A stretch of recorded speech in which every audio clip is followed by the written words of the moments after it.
Coming up with a run session you like can be a challenge. In my mind, it needs to be hard enough, it needs to have a certain amount of flexibility, and ultimately it needs to help me in reaching my goal of getting fitter and faster.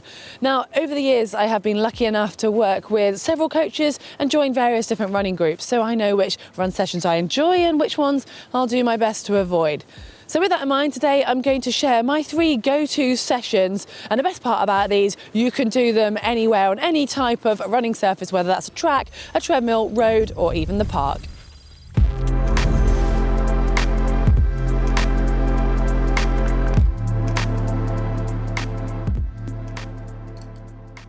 These are just a snapshot from running training, but the beauty in these sessions is their adaptability. I actually use a variation of the 3 I'm going to talk about for the cross-country season, right the way through to the other end of the spectrum for running a marathon. Now, I have chosen my top 3 and I'm going to share them with you, but also explain how you can adapt them to suit whatever distance it is you're training for. And I just want to say now, all of these sessions require a very thorough warm-up and warm-down, but I'm going to leave that bit up to you guys because we're going to dive straight in with the main sets.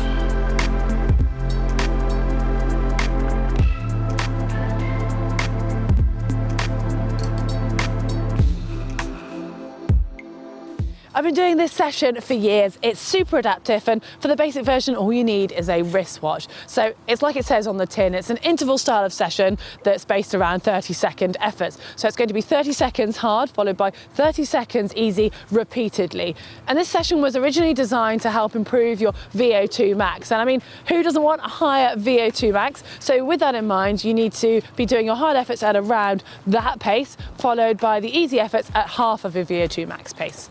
You can be really specific when you're doing this style of session, so you could actually work out how far you would run in 30 seconds of running at that pace and mark it out, or you could simply use your pace watch to check that you're running at the right speed for those 30 seconds. And if you are going to be really going into the detail, then I'd suggest actually marking out the area so you can simply go back and forth and know that you can really nail that session with consistency. I used to actually train for 3K in modern pentathlon, and our coach used this session a lot, and he would set us 20 reps of 30-30 at our 3K race pace, and then that would go up to a maximum of 30. But you get the idea. You can mix around the number that you're doing and the pace that you're running at to suit your distance and whatever you're training for. And you could also change it a little bit more by doing 60 seconds on, 60 seconds off, and it's still going to be the same theory. So you're running 60 seconds hard, 60 seconds easy. I'm not sure which is actually harder, because obviously you're running hard for a longer period, but you get a longer rest. So you get the idea. You can really play around with this session, but it's a variation of intervals.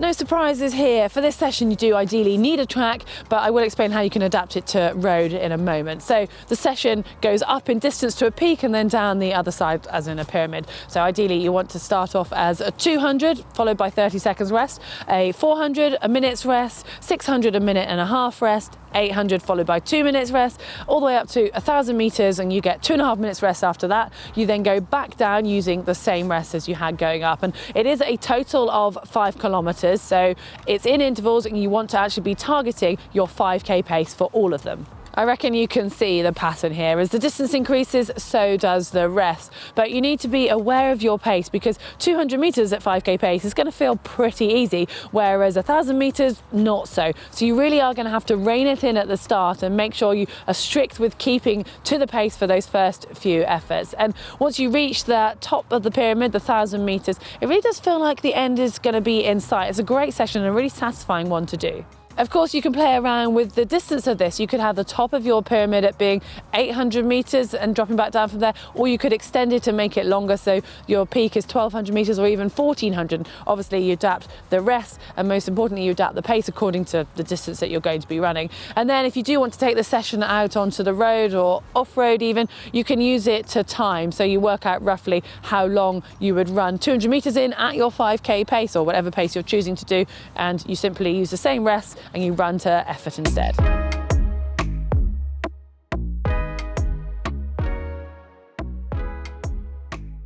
And hills doesn't exactly narrow it down very much, as there are so many variations when it comes to this type of training. For example, you could have a short yet steep hill that's going to be really great for power and strength, or maybe a longer, more gentle incline that's going to really work you in a threshold zone. So you're still going to be developing strength, but you'll be more aerobic with that. And I personally use hills in my training all the time because it's a great way to get a workout without necessarily having to think too much. So your body's working hard, but your mind can pretty much switch off. And I find that my heart rate soars no matter what speed I'm running up the hill. And yes, that could be slightly due to lack of fitness, but it's also the training effect of hills.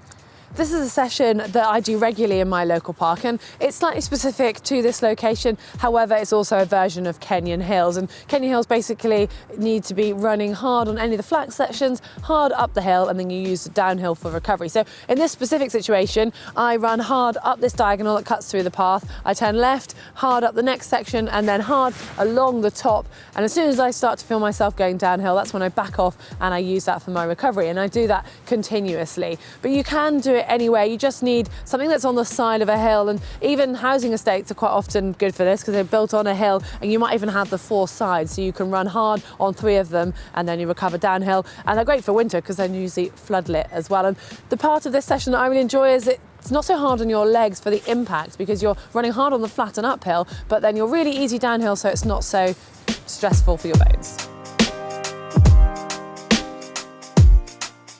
Well, as for how to make this into a session, it obviously depends on what you're training for, but also the loop that you're running and how long that is. The version I use here tends to have me running hard for about 3 minutes, and then I get about 1.5 to 2 minutes of recovery. And at the moment, I do that 4 to 5 times, but when I'm getting fitter and training for a longer distance, then I'll up that to 8 to 10. And you might be worrying that you can't get outside to do a session like this, or you don't have hills near you. Well, if you've got a treadmill, then you've got an incline button on that, and it's a really good opportunity to use that. So you could replicate this session into similar blocks, so maybe break it all down into a minute, and you could have it on 0 incline, run hard for 60 seconds, put it up to 5%, run hard for 60 seconds, back down to 0, hard for another 60 seconds, and then that final 60 seconds, you still keep it on the flat, but you really back off, and that's your recovery instead of going downhill. So your heart rate can still drop, but you're actually taking away that added impact of running downhill, so it could be a bonus. Whatever you do choose to do though, keep that variation and make sure it's continuous, just like it would be if you were outside.